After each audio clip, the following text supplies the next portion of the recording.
یوم دفاع اور کشمیریوں سے اظہار یکجہتی کے لیے گورنمنٹ ایلیمنٹری اسکول قلعہ دیوان سنگھ میں تقریب کا انعقاد کیا گیا۔ بچوں نے ملی نغمے پڑھے اور تقاریر کی۔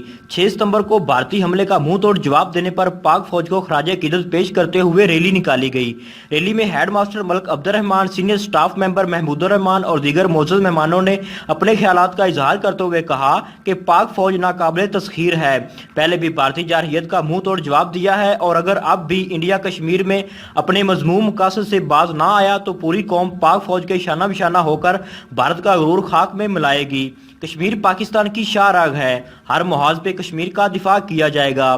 کیمرہ مین مظہر محمد کے ساتھ زبیر پرنس، سٹی نیوز، شیر گڑھ۔ ہم لاتے ہیں ٹاپ نیوز، آپ کے فیورٹ ٹاک شوز اور انلمیٹڈ انٹرٹینمنٹ صرف یوٹیوب پر۔